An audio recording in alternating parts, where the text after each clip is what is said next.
Hello, everyone, and welcome to today's session for the regional recruitment for firefighter and paramedics. My name is Jennifer Thames, and I'm the Communications and Marketing Specialist for Strathcona County Emergency Services, and I'm going to be moderating today's session. There will be a Q&A portion at the end of the presentation, but please feel free to ask your questions in the Q&A chat throughout, and we will get to them at the very end. This session is being recorded, and will be posted on all of our websites, so you can refer back or share it with some others who may be interested. And with that, I'm going to turn things over to our presentation team. Hi, everyone. My name is Angela Morin. I work in the Human Resources Department here at Strathcona County. It is so great to have so many of you on the call with us today. The purpose of this virtual information session is to provide you with information on the recruitment process and share information about a career in emergency services. We are very proud to say that the Fire and Emergency Services from Strathcona County, the City of St. Albert, and the City of Spruce Grove have joined efforts to conduct a regional recruitment campaign. So what does this mean for you? Well, you apply once, and you can be considered for a position with all 3 municipalities. We are accepting applications until September 30th at 10 p.m. So please note that closing time. And when you apply online, also note that you will be brought to the St. Albert recruitment page representing all 3 municipalities for a centralized application collection. But before we get started with a review of the recruitment process, let's begin with some introductions. Slide 2, please.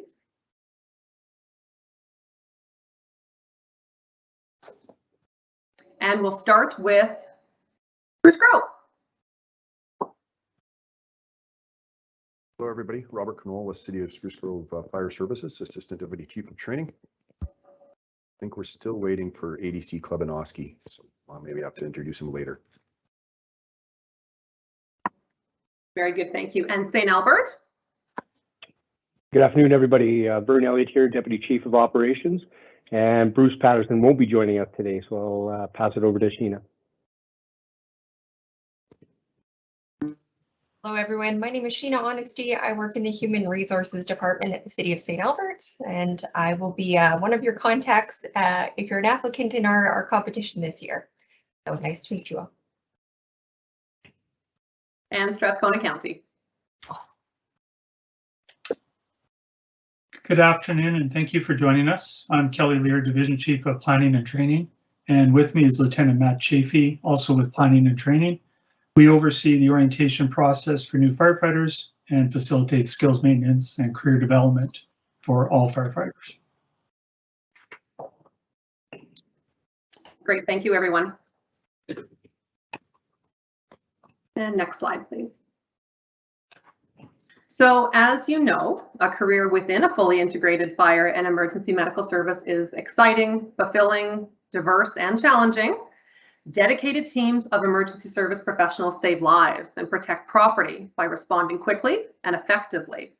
If you thrive on this teamwork, want to help those in need, and have a desire to contribute to your community, we hope you consider applying. So let's review the recruitment process. Next slide. This process takes approximately 6 months to complete and includes the following steps. Now, all of these are detailed on each of our websites, but we do want to do a review with you today. So you apply online until September 30th at 10 p.m. After that, qualified candidates are invited to the Aptitude Test, which is mid-October. It's going to be at King's College in Edmonton. This is a 2-hour test that measures candidates' understanding of oral, reading, and written information, numeric skills, maps and diagrams, mechanical reasoning, and teamwork with public relations.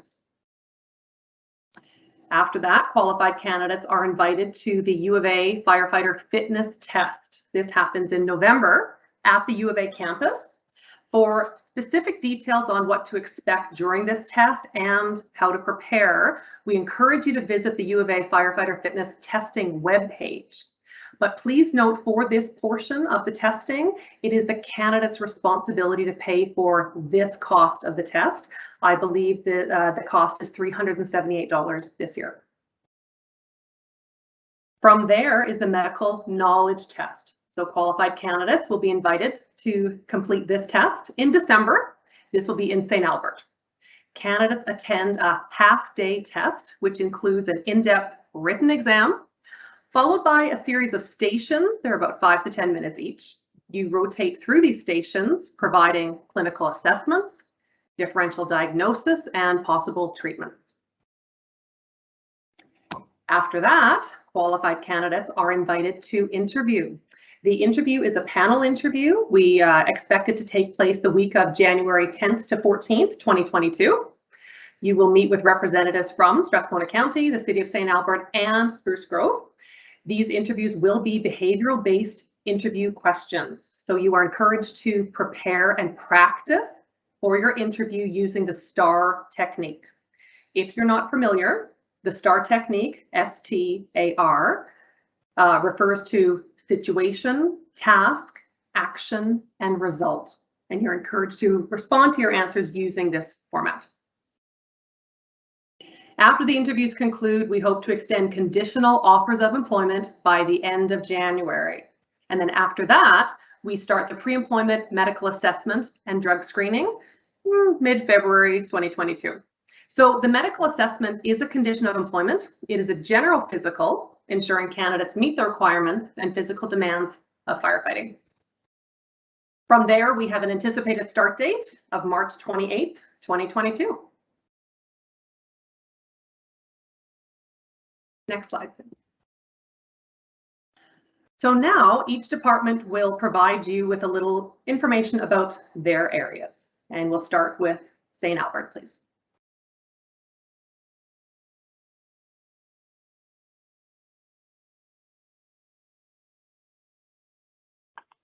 Yeah, the St. Albert Integrated Fire Department running 3 stations for a population of about 70,000. As candidates come on board, they'll go through an orientation as Strathcona had indicated, and from there your career starts and you progress through your career, doing a myriad of responses both on the EMS and on the fire side. And through that time, little bit of specialization, not on technical teams so much, but just on the operational side. And as your career progresses into the officer level and potentially into training, fire prevention, those are areas that we are focused on. So looking forward to meeting everybody as we go through this process.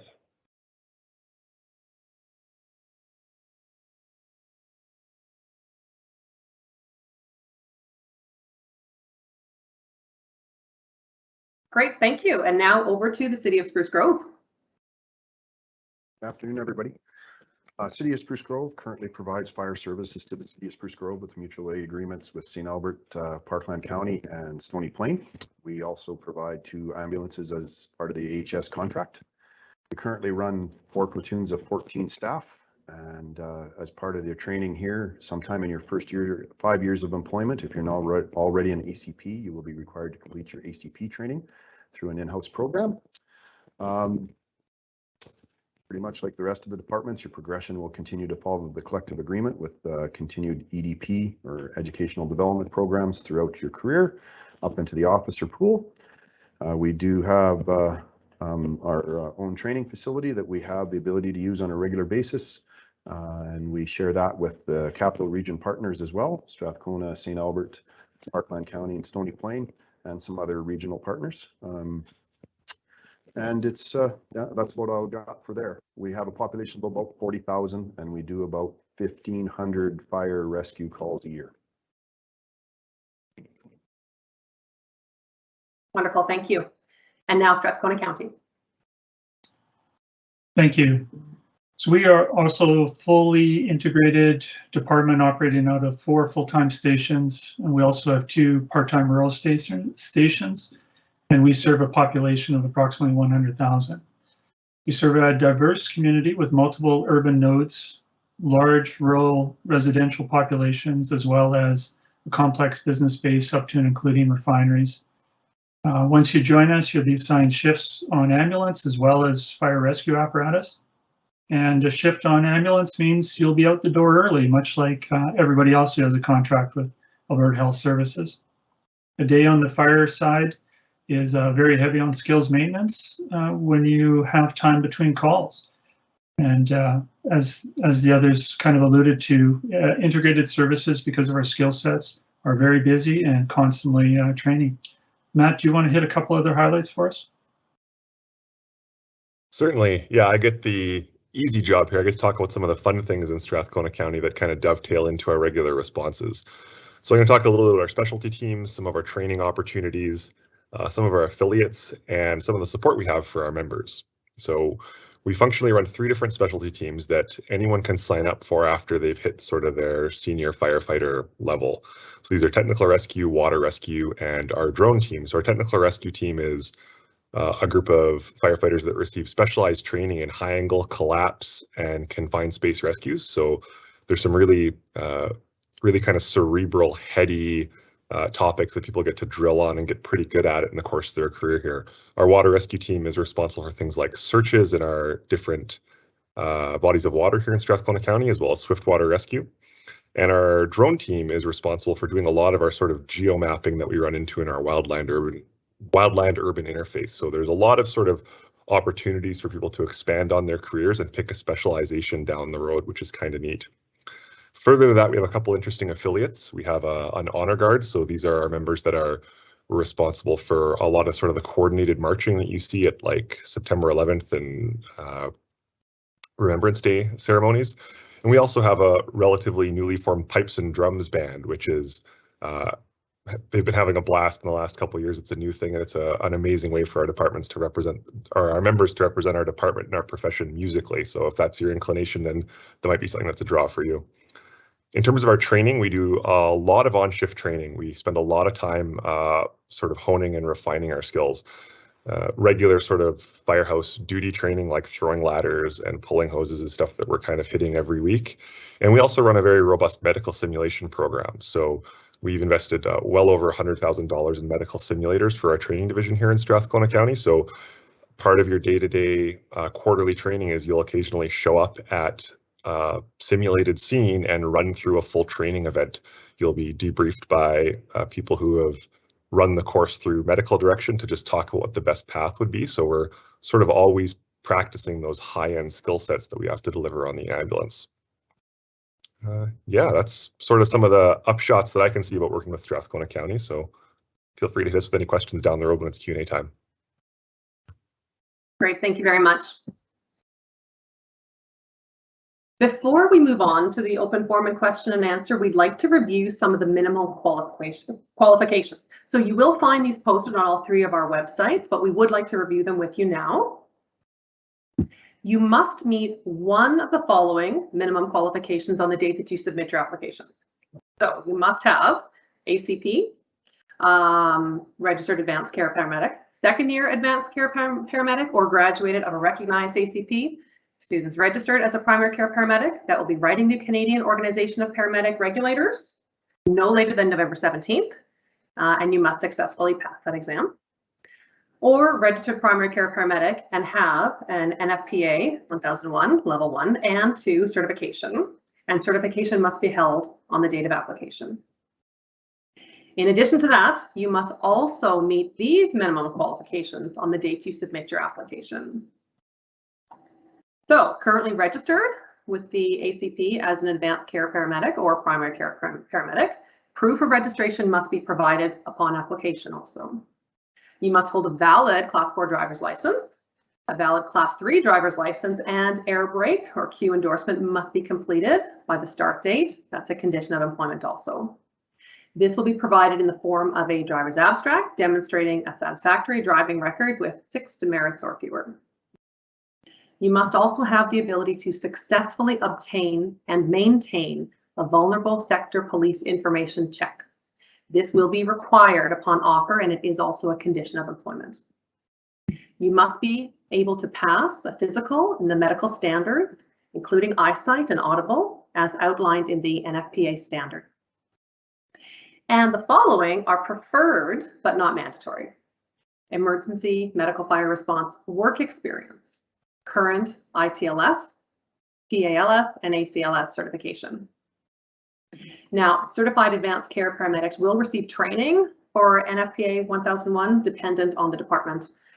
Successful applicants will have their PCP, and NFPA 1001 will be given training to become a certified advanced care paramedic. Next slide. So now we are here to answer some of your questions. So we are opening the floor to all of you on our phone today, on the call today, to begin with some questions.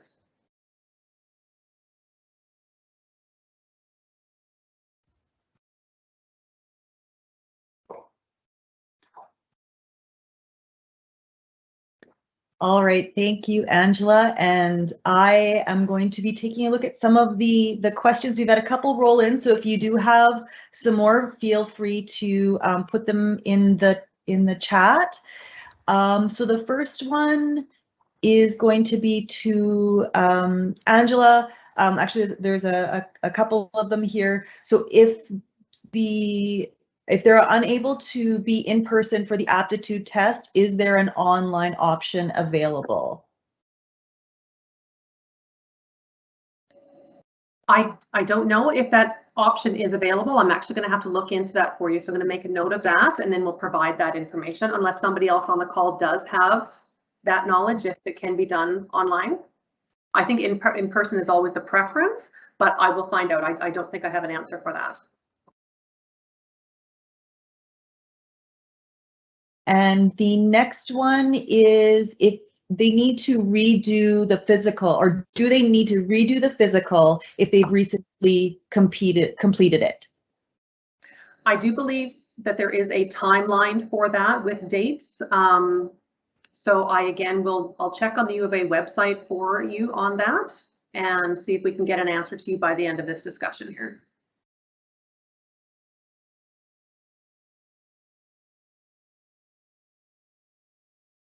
The next question is, how many recruits is each department looking to hire?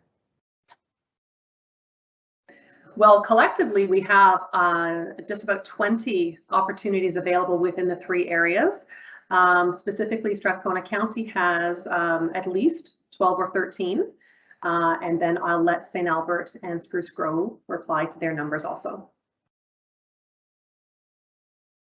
Thanks, Angela. Yeah, currently St. Albert would be looking anywhere from 6 to 7, and depending on how things go for the rest of the year and with retirements, that number could increase. Currently, Spruce Grove is taking in need. We have no open positions at the time, but there's a chance that by March we would, so we're not sure.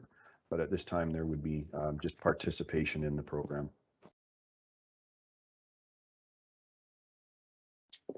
All right. The next question is, could you please discuss any volunteer fire opportunities, if any, currently residing in Sherwood Park?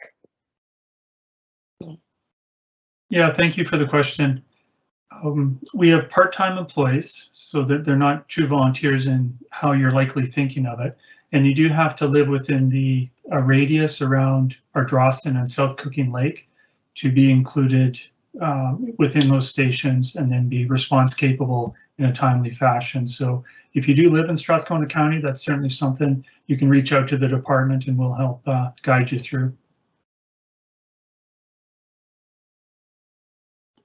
Okay, next question.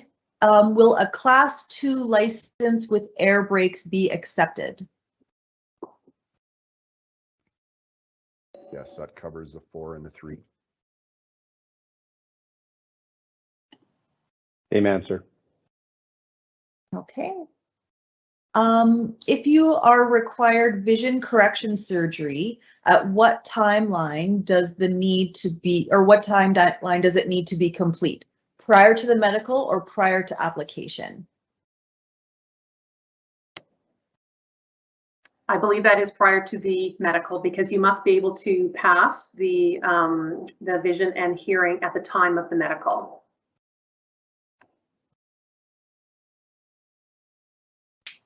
All right, next question for proof of registration for our regulatory bodies for the application. Is the RO input enough, or would you prefer a copy of our practice permits?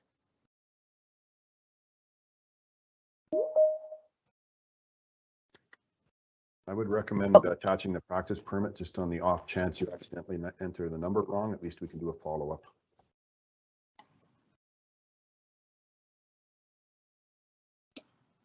We would support that as well.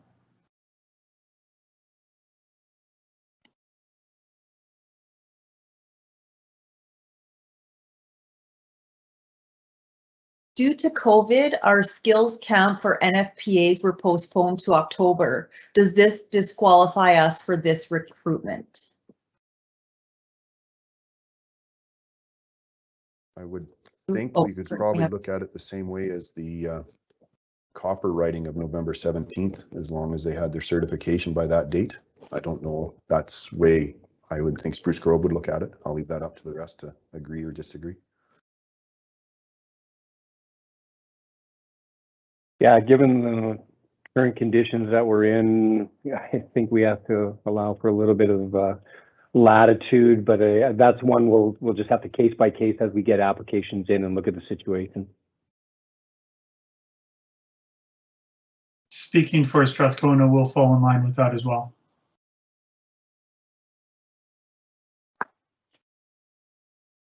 Do all departments require you to become an ACP?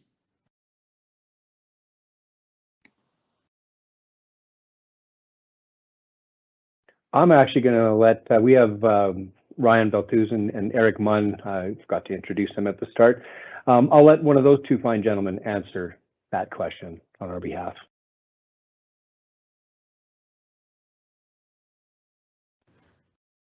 Currently, no, you are not required to become an ACP in this recruitment. You do need your PCP with 1001s to be hired, and currently there's no requirement for the ACP. I believe in the future there will be options for you to become an ACP through an education program here, but no, it's not a requirement. Is there any leeway with writing the COPR exam in November? I meet all other requirement levels, including ITLS and NFPA 1001 level 1 and 2. However, I will not be able to write the COPR exam until February.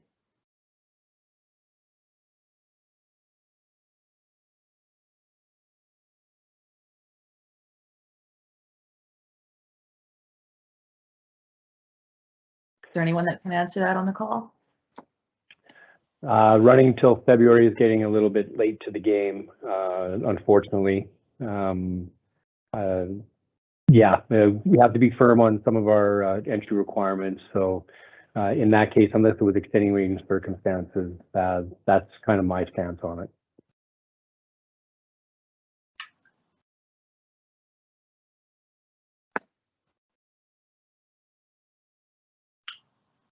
Are ride-alongs going to be something that will be opened up again soon? Currently, the website says on hold due to COVID. Is that still the ongoing response in the near future?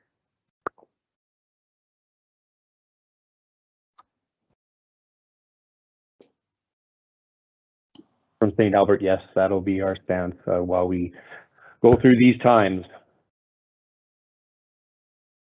And speaking for Strathcona, we're in the same boat. We have to look after our members and those we serve right now.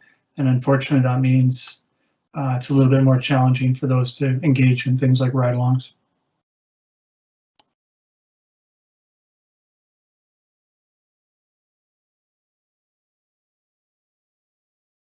I'll leave that to ADC Klebanoski to throw out the answer. I know he's coordinating that, so I'll leave that for him for Spruce Grove.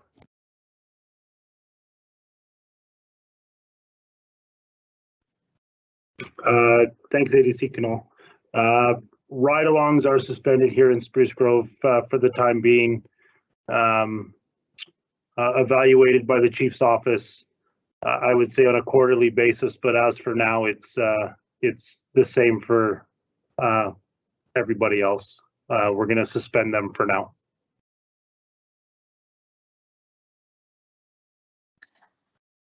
In past years, how many applicants are typically in the process?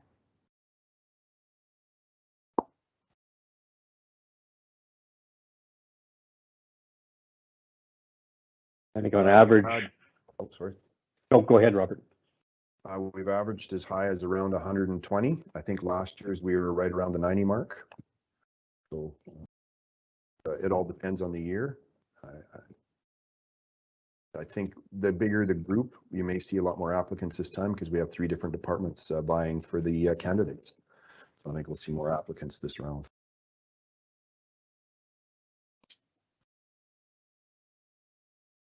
If you are registered with ACP already, do you still require COPR?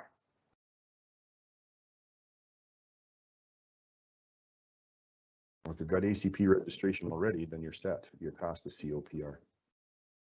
So that's the new testing. If you're an old school EMT or old school PCP, and the new testing is the copper testing. So if you're a couple of years ago, you probably haven't heard that term. But if you are ACP registered, you're good to go.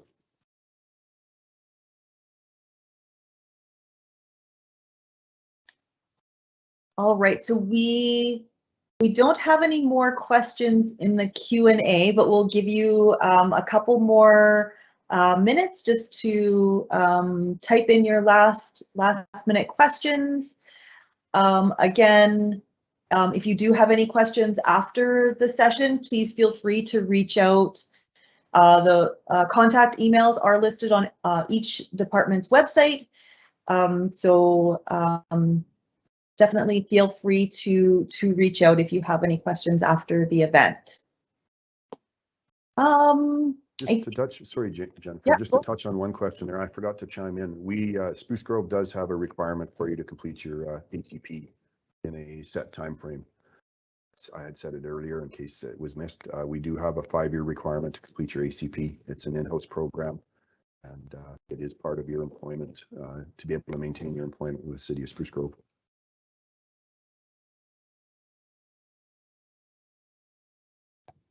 Awesome, thank you. So I'll give, if anybody else, any of other presenters have anything else they would like to add before we close the event?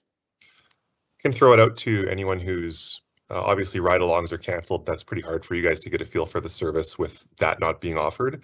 But if anyone has any questions, they're free to get a hold of us in the training division here in Strathcona County, and either the training lieutenants will happily sort of candidly answer any of those sort of, you know, day-to-day, what's it like around here? What's the culture like questions that might come up? It's pretty easy for us to help you out that way.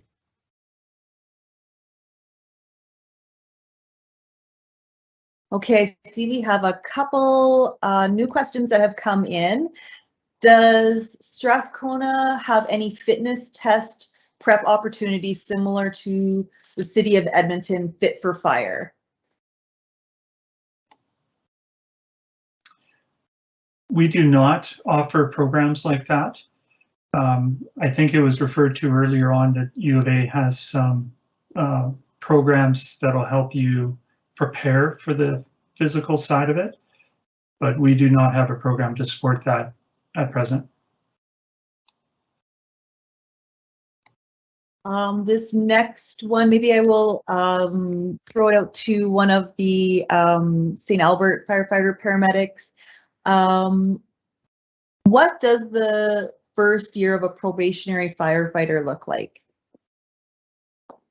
I can take that, that's okay.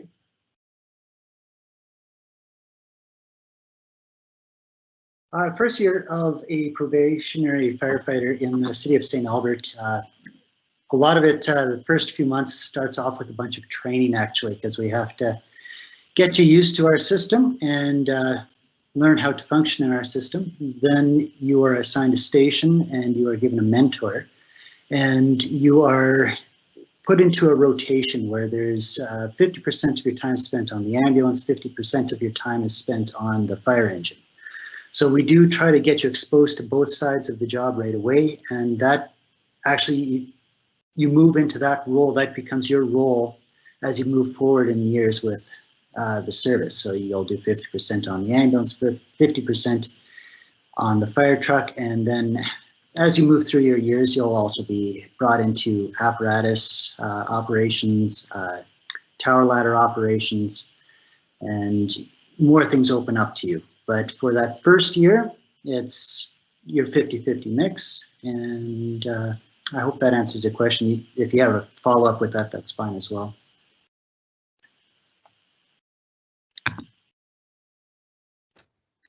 I just All right. wanted to add here, sorry, I just wanted to add here that part of your probation year is passing exams. So you have a 6-month exam and a 1-year exam, and you do have a minimum mark that you need to pass, just so you're aware.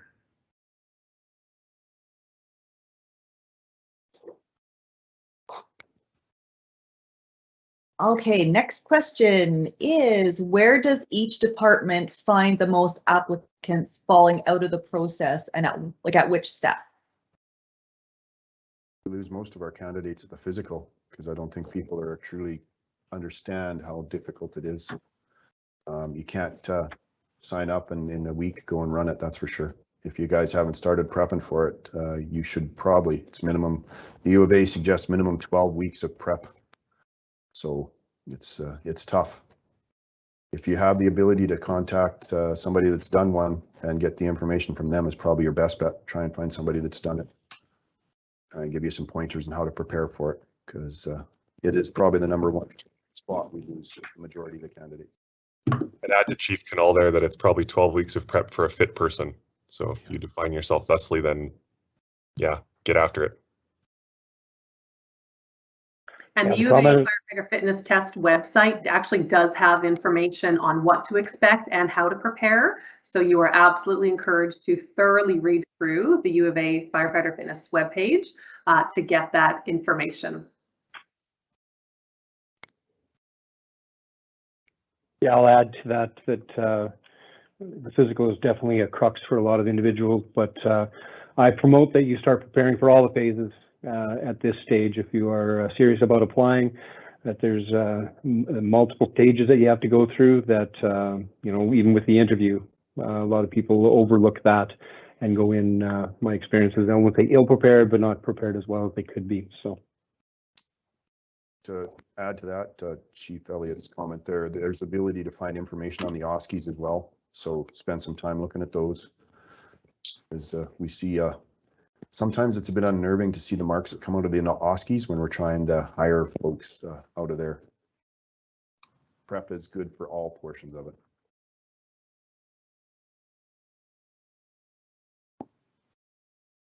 All right, the next question. These are some great questions.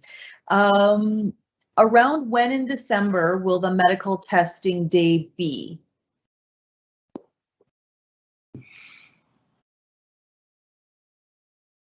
Does anybody have that date?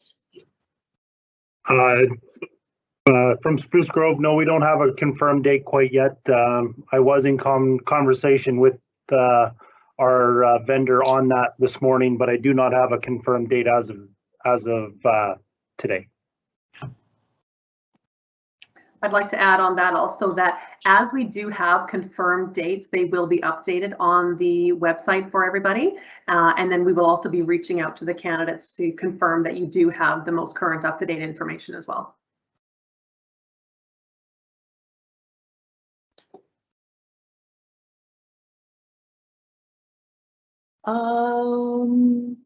What is the contact information for Strathcona's training department? So we do have an email listed on our website. I don't know if we have a specific email that gets to our training section specifically, but through that general email, we will definitely connect you. Next question is, can you sign out bunker gear to help with your training on your own time for the physical?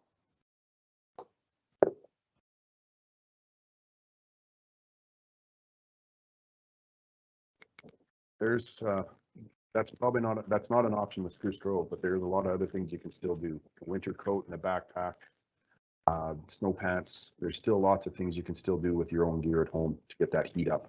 Wear a hard hat or even a toque or something to get that heat up so you're comfortable working with those the extra weight and the extra heat. So it doesn't just have to be bunker gear. Yeah, it's a great question. Unfortunately, St. Albert, with that being part of our protective ensemble, we don't loan that out. But to Chief Canal's comments is the one thing that I can tell you as a candidate that went through the test a number of years ago, that the heat stress is the important piece to remember on the treadmill and as you go through the other activities. And just to round it out, Strathcona wouldn't be lending out bunker gear either.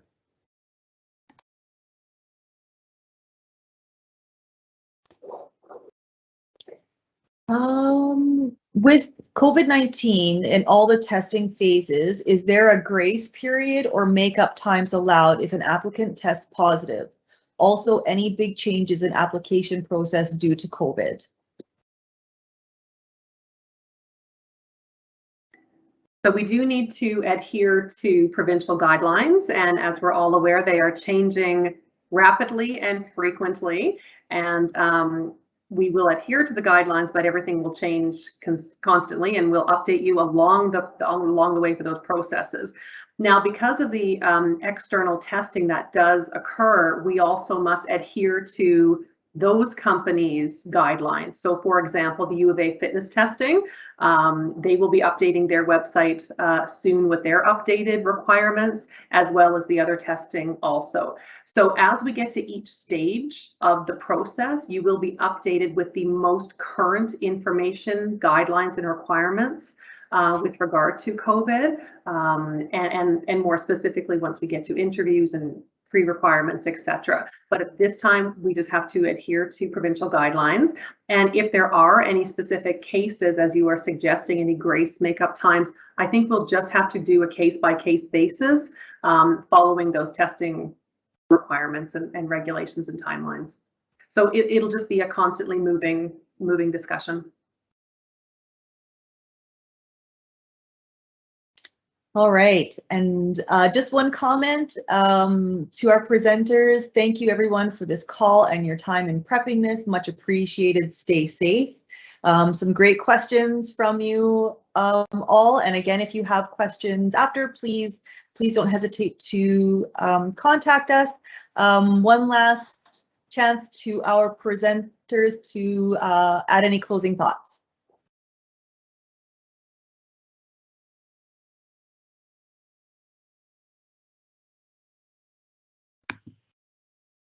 I'm excited to have all of you here. I'm excited to see the candidates that come through.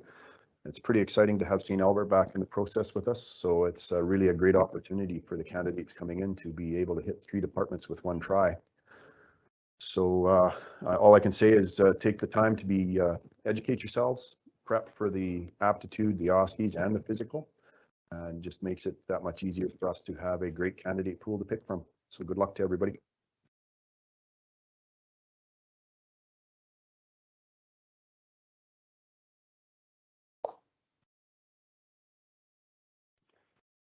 I'll ask Ryan Belthusen to unmute his mic to make his last comment. Sorry about that, having a little trouble with my mic button there. But St. Albert is a absolutely excellent place to work with a great group of firefighter paramedics. We're really looking forward to hiring a bunch of you, and really this is an awesome time. We're in a period of growth for the city and the department. We're currently building a new station that we should be moving into in just a few months here. And then we've got the plans going for a 4th station as well. So there's going to be a lot of growth within our department in the near future. And this really is a great time to get on.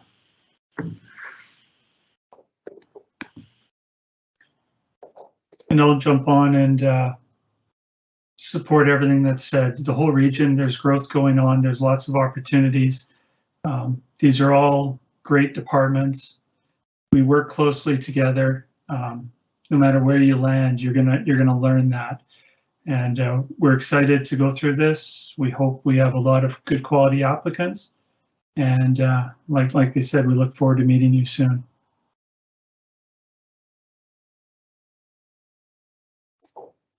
Yeah, this is an exciting step on your career. One of the things that you will notice, if you don't know already, is that almost everyone on this meeting together has worked together on the same ambulance, on the same fire truck at some point.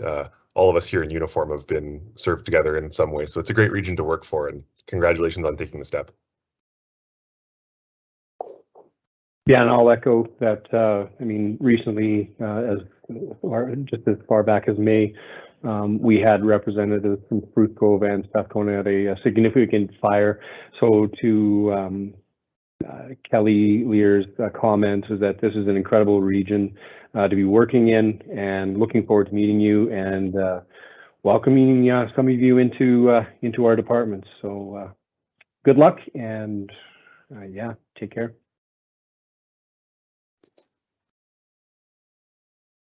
I'd like to also add how much we appreciate all of you. So many of you on this call today, clearly you have an interest in emergency services, and we appreciate you taking the time to learn a little bit more about the process and listen to us speak with you today.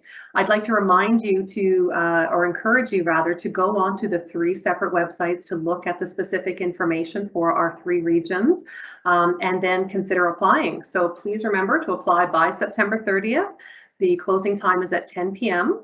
and you'll see lots of information on our website, and hopefully we were able to answer any questions you have. And if not, we will be providing more information as we get it, as the time goes on and as things are updated. And we all just want to say thank you very much for joining us today.